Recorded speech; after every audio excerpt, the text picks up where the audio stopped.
نبوت اور علم سیرت اس کو جو صحابہ کرام ان کے شاگرد تھے،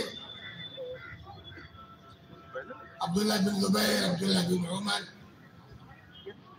اور عبداللہ بن اس طریقے سے اور دوسری انس رضی اللہ عنہ اور بہت سارے اس طرح صحابہ ہزاروں آپ انہیں میں سے ہزاروں احادیث کو منتقل کیا۔ یہ سب ابو بکر، عمر اور عثمان اور علی جیسے عظیم رجال کے پاس تھی، اور یہیں سے جہاں اس پر اتفاق تھا کہ سارے صحابہ ثقہ اور عادل ہیں، یہ بھی اتفاق تھا کہ ایک صحابی حدیث لی ہے جس کو کہتا ہے کہ مرسل صحابی، مراسل صحابہ مقبولہ ہے، یعنی ایک صحابی جو صحابی سے روایت کرتا ہے تو اگر اس حوالے کو نہ بتائے، نہ ذکر کرے، تب بھی رسول اکرم صلی اللہ علیہ وسلم کی طرف اس حدیث کی نسبت جائز ہے اور اس پر کسی طرح کی کوئی علمی قباحت نہیں ہے۔ تو بھائیوں، جو کچھ بھی ہوا اور جو بھی ماحول پیدا ہوا اور آج تک جو کچھ بھی اسلام آیا، انہی خلفائے راشدین کی علمی اور عملی مخلصانہ جدوجہد سے، اس حساب اس اعتبار سے ان بزرگان دین اور بقیہ صحابہ کرام کی زندگی اور ان کی سیرت کے مطالعے اور اس میں باریکی سوچنے اور اس انداز سے اپنے آپ کو ڈھالنے کی ضرورت ہے، خاص کر علماء کرام۔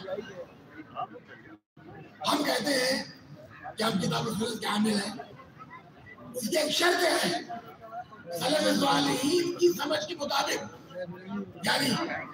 صحابہ، ان کے شاگرد تابعین، ان کے شاگرد تابعین اور ان کے منہج پر چلنے والے ائمہ دین الی یوم القیامہ،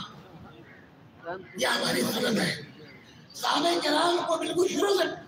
نشانہ بنایا گیا تنقید کا، اسلام کے دشمنوں نے، شیطان کے چلوں نے، اور اس کے بعد جیسے جیسے فرقے پیدا ہوئے جیسے خوارج، روافض، معتزلہ اور ان سے متاثر فقہاء اربعہ و غیر اربعہ کی طرف فقہ میں نسبت کرنے والے بہت سے اصلی صحابہ کے علم اور محدثین کے علم سے عاری جاہل اصولیوں نے، فقہاء نے بہت سارے ایسے قواعد اور ضوابط بنائے اور جن کے ذریعے دین کی تشریح کی۔ اگر سنجیدگی کے ساتھ صحابہ کرام نے ان اصول و ضوابط کو آگے بڑھایا اور علم دین نے اس کو منتقل کیا، اس پر آ جائیں تو امت کے اختلاف اپنے آپ ختم ہو سکتا ہے۔ خلاصہ یہ کہ عزیزان گرامی اور علماء کرام، میں نے جو گزارشات کی ہیں ان کے روشنی میں اگر ہم خلفائے راشدین کی جو جدوجہد تھی علم اور عملی، قرآن کی صیانت کے لیے، پوری اسلامی اسٹیٹ میں اس کو پہنچانے کے لیے اور حدیث کے سلسلے میں جو کچھ اقدامات کیے گئے، خاص کر کے عمر رضی اللہ تعالیٰ عنہ کا جو انداز حضرت تھا اور جو مرہم تھے کہ اللہ کے رسول نے کہا کہ اگر میرے بعد کوئی نبی ہوتا تو وہ ہوتے، ان کو 10-11 سال کا موقع بھی ملا اور انہوں نے اپنی دراست اور اپنے تجربے اور صحابہ کرام کے مشورے سے بہت زبردست سے کام کیا۔ ان تمام چیزوں کی تفصیل کے ساتھ شاہ اللہ دہلوی نے اور اس سے پہلے شیخ الاسلام ابن تیمیہ وغیرہ نے بیان کیا ہے۔ اتفاق سے کل امیر محترم صاحب نے ذکر کیا کہ بھئی وہ شاہ اللہ کتاب قرۃ العینین کا کیا ہوا، جس کا ترجمہ عربی مادری صاحب نے کیا تھا اور جس کے احادیث کی تخریج کی تھی ڈاکٹر عبدالعلی رحمۃ اللہ علیہ نے اور شیخ احمد مجتبیٰ نے، لیکن ان لوگوں نے جو تقریر کی تھی الگ کاغذ پر نشان سے کی تھی۔ جب وہ کتاب ٹائپ ہو کر کے جمعیت میں آئی تو ان حواشی کو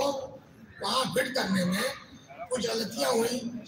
تو امیر محترم نے مجھے حکم دیا، اور امیر کا حکم جو ہے وہ واجب العمل ہوتا ہے، تو میں نے اس کتاب پر بڑی محنت کی اور ہمارا جو ناظر تھا آپریٹر اس نے